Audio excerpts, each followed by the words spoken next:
I honestly wasn't sure if this story was even worth talking about. It's just another victim of Rachel Reeves' economy, and it seemed to barely make a blink in the news cycle. But ironically, it mimicked another story which made global headlines.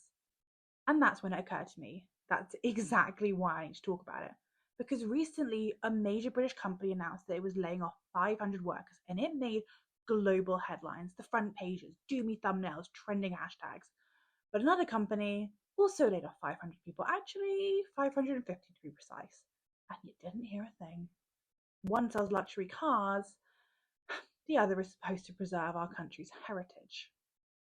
The National Trust is quietly laying off 6% of its staff, conservationists, archivists, and gardeners, the people who know how to brush centuries off a curtain without breaking the silk.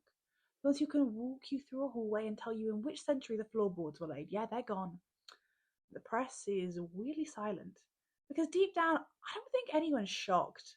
The trust lost our attention the same way that it lost our affection, not all at once, but drip by very polished drip. Because this is just a story about layoffs. It's a story about what happens when an institution forgets what it's for. The trust didn't just start losing members, it started losing the plot. Somewhere along the line, it stopped being the keeper of quiet beauty. It started playing the part of a very smug guidance counselor, the kind that tells you that yes, you can enjoy your cream tea, but only after you reflect on systemic inequality in the gift shop. The trust used to feel like a soft hand on the shoulder saying, look at this, oh, isn't this beautiful? Now it just feels like finger wagging. Look at this. And here's how you should feel collective shame about it. And surprise, surprise, people don't come to heritage sites to be micromanaged. They come to feel something, to think, to imagine, and to remember. And when the trust stopped trusting us to do that, well, it started to feel a little less like heritage and an awful lot more like HR. So let's talk numbers, shall we? Because in the last year, trust membership has dropped by 89,000. Day tickets are still selling because people do want history. They just don't want to subscribe to Sanctimony. And in the middle of a cost of living crisis, who actually wants to spend £96 a year to be gently scolded for being part of a society that has an imperfect history while looking at a settee? The trust made a fatal mistake. It stopped offering access to heritage and started offering a worldview. And not everyone wanted to sign up for that. This isn't the real reason that the layoffs didn't make headlines in all the papers. To be headline worthy, you have to be of interest.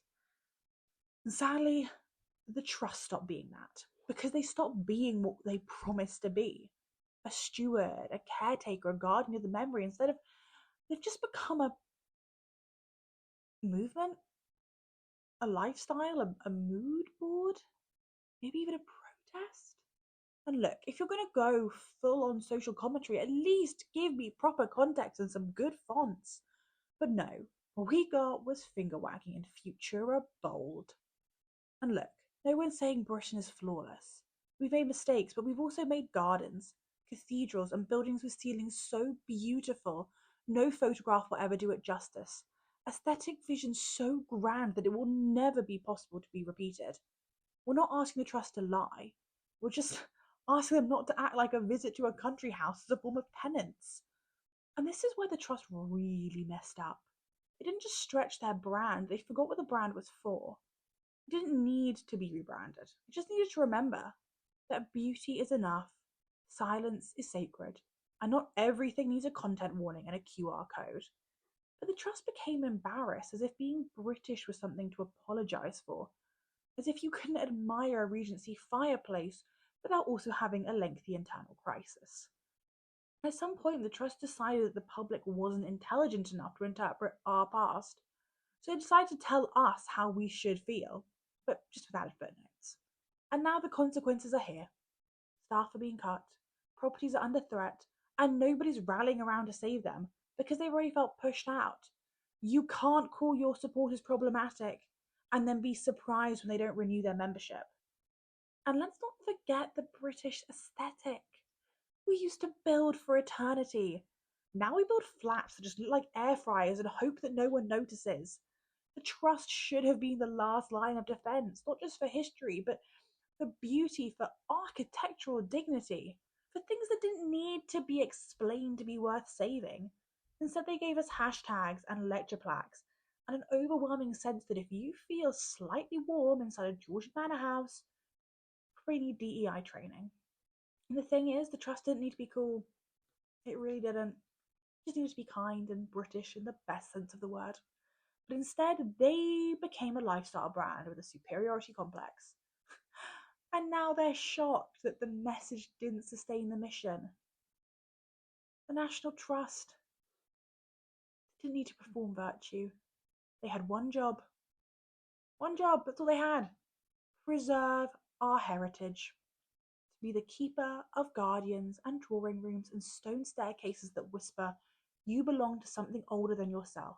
I'm sorry, but if the choice is between a Georgian hallway and another Instagram infographic about reframing heritage, I know which one I'll be subscribing to. I didn't mean to make this video to sound mean. I made it because I am infuriated. This isn't just about redundancies, about what happens when institutions forget its purpose. The National Trust isn't just losing staff, it's losing faith. And that's how you lose a country, not in fire or war, but in silence, in apathy and eye rolls. And yes, the cost of living crisis is real. But I don't think this is just about economics. It's about emotional value. And the trust seems confused about why people are drifting.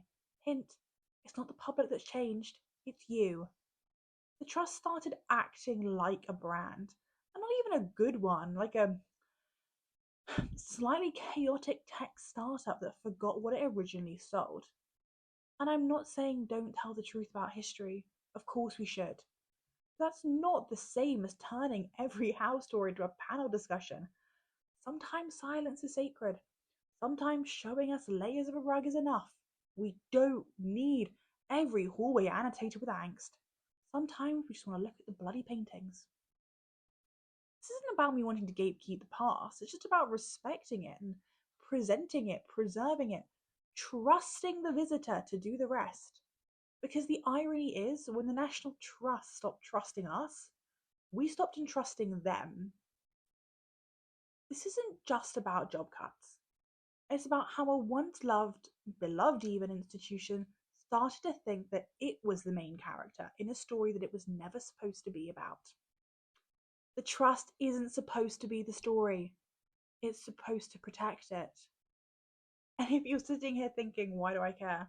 And if you just think that heritage is just jam and doilies, let me remind you, this is the same country that films every single drama in a stately home, that sells Britishness as an aesthetic, and can tour the globe on the back of its own architecture. The next time someone says heritage doesn't matter, ask them why they still binge watch The Crown. And ask the National Trust, if people love your houses, why are you so desperate to give them a personality transplant? Because preserve isn't just a word that we slap onto jam jars. So if you like this video, like, share, subscribe, maybe even all three. Let me know what you think about the story, and if you've even visited a National Trust property lately. And maybe, just maybe, we can help the trust remember what trust actually means. Thanks.